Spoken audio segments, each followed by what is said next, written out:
So once again mga kabisnes, isang mapagpalang morning sa umagang ito. Tayo naman po ay magta-travel.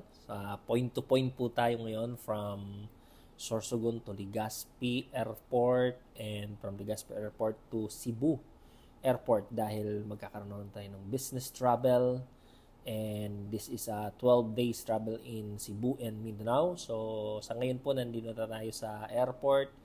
Sa ilang po dahil delay yung mga aeroplano dahil sa biglaan na sobrang ulan, hindi makalanding yung aeroplano dito sa Legazpi International Airport. So that's why lakad-lakad muna tayo dito habang naghihintay ng ating schedule ng airplane going to Cebu. So this time nasa ano na tayo, naka-check-in na tayo nito.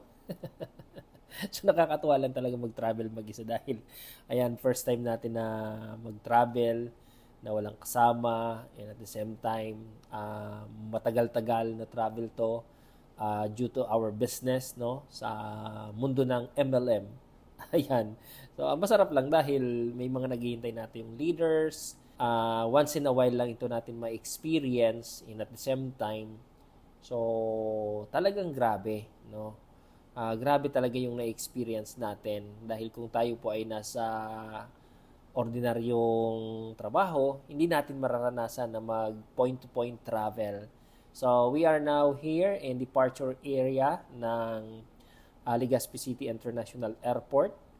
At yan, papunta na tayo nito sa ating aircraft dahil maulan, no? So, makikita natin na talagang ewan ko anong turbulence nito.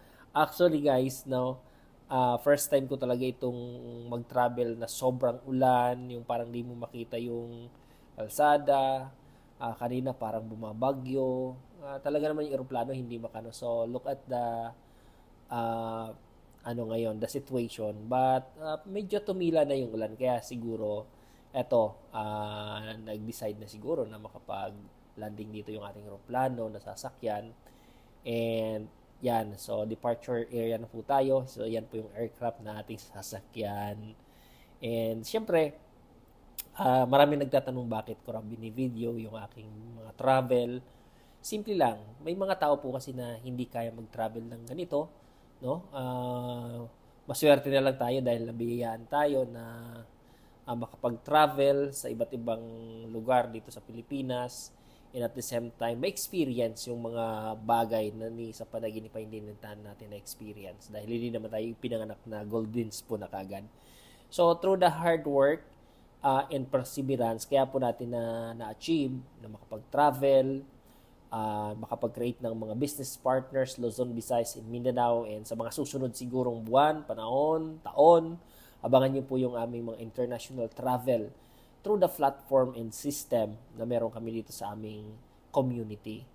Ayan. So, eto, landing na po tayo. So, nasa Cebu na po tayo nito. Sarap magkwento. Pero, pagdating po namin dito sa Cebu, umaambon na lang konti. But, napakaganda yung ambience. How many times na rin po akong punta rito sa airport pag nagko-connecting flight po tayo from Pagadian, Osamis to Cebu, Cebu to Legazpi. But hindi ko po ito na video. So this time lang po, yan, nagsisimula na tayong maging vlogger. Vlogger talaga, no?